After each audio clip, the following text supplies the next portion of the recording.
അതെ, നമുക്ക് ചോറിന് വേണ്ടിയിട്ട് പെട്ടെന്നൊരു മാങ്ങാക്കറി ഉണ്ടാക്കിയെടുത്താലോ? അപ്പോൾ കുറച്ച് മാങ്ങ, ഒരു അരമുറി തക്കാളി, 2 പച്ചമുളക്, കുറച്ച് തേങ്ങ കേട്ടോ. പിന്നെ ദാ കുറച്ച് കറിവേപ്പില കൂടി വേണമേ.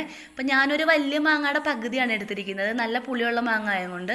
പുളിയില്ലാത്ത മാങ്ങ ആണെങ്കിൽ നിങ്ങളൊരു ചെറിയ മാങ്ങ എടുത്തോ കേട്ടോ. പിന്നെ നമ്മുടെ തേങ്ങയിലേക്ക് നമ്മൾ കുറച്ച് ജീരകം, കുറച്ച് മഞ്ഞൾപ്പൊടി, പിന്നെ ഒന്ന് രണ്ട് കൊച്ചുള്ളി, പിന്നെ കുറച്ച് വെള്ളം ഒഴിച്ചിട്ട് നന്നായിട്ട് മഷി പരുവത്തിൽ അരച്ചെടുക്കണം കേട്ടോ. പിന്നെ ആളിൻ്റെ അളവനുസരിച്ച് നമ്മുടെ ഐറ്റത്തിലും കൂട്ടിക്കോ കേട്ടോ അളവ്. നമ്മൾ രണ്ടാളുള്ളതുകൊണ്ട് കുറച്ച് എടുത്തിട്ടുള്ള ഇതാ ഈ ഒരു പരുവത്തിൽ നമുക്ക് അരച്ചെടുക്കണം. പിന്നെ അതാ സ്റ്റൗ കത്തിച്ചിട്ട് നമുക്ക് നമ്മുടെ ചീനച്ചട്ടി വെച്ചിട്ട് കുറച്ച് ഓയിൽ ഒഴിച്ചു കൊടുക്കുക. ഈ പറഞ്ഞ വേറൊന്നുമല്ല, ഓയിലിന് വിലയല്ല, കുറച്ച് ഒഴിച്ചാൽ മതി എന്ന് പറഞ്ഞ കേട്ടോ. പിന്നെ ഓയിലൊന്ന് ചൂടായി വരുമ്പോഴത്തേക്ക് നമുക്ക് നമ്മുടെ കടുക് ഇട്ട് കൊടുക്കാവേ. കടുക് പൊട്ടി വരുമ്പോഴത്തേക്ക് നമുക്ക് കറിവേപ്പില ഇട്ട് കൊടുക്കാം. പിന്നെ നമ്മൾ അരിഞ്ഞ് വെച്ചേക്കുന്ന കഷ്ണമൊക്കെ അല്ലേ, അതുകൂടെ ചേർത്ത് കൊടുക്കുക. ചേർത്തിട്ട് നന്നായിട്ടൊന്ന് മിക്സ് ചെയ്തെടുക്കുക കേട്ടോ.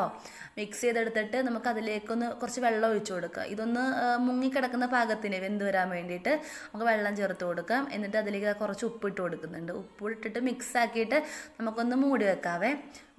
ഇങ്ങനെ മൂടി വെച്ചതിൻ്റെ വെന്ത് വന്നിട്ടുണ്ട് കേട്ടോ. അപ്പോൾ നമ്മൾ വെന്ത് വന്നതിലേക്ക് നമ്മുടെ അരപ്പ് ചേർത്ത് കൊടുക്കാവേ. അങ്ങനെ അരപ്പ് ചേർത്ത് കൊടുക്കുന്നുണ്ട്. പിന്നെ ആ ജാറും കൂടെ കഴുകിയിട്ട് ഒഴിച്ചു കേട്ടോ. പിന്നെ അത് പറഞ്ഞു തരണ്ടല്ലോ, എല്ലാവരും അങ്ങനെയൊക്കെ തന്നെയാണല്ലോ. പിന്നെ അത് കഴുകി ഒഴിച്ചിട്ടുണ്ട്. പിന്നെ നമുക്ക് അധികം തിളച്ച് വരണ്ട കേട്ടോ, ജസ്റ്റ് ഒന്ന് ചൂടായാൽ മതിയേ. എന്നിട്ട് അതിൻ്റെ മുകളിലേക്ക് നമ്മൾ കറിവേപ്പില ഇട്ട് കൊടുത്തിട്ട് നമുക്ക് കുറച്ച് പച്ചവെളിച്ചെണ്ണ ഒഴിച്ച് കൊടുക്കാം കേട്ടോ. അപ്പം അത്രയേ ഉള്ളൂ. അപ്പോൾ എല്ലാവരും ഒന്ന് ട്രൈ ചെയ്ത് നോക്കുക, നല്ല ടേസ്റ്റാണ് കേട്ടോ.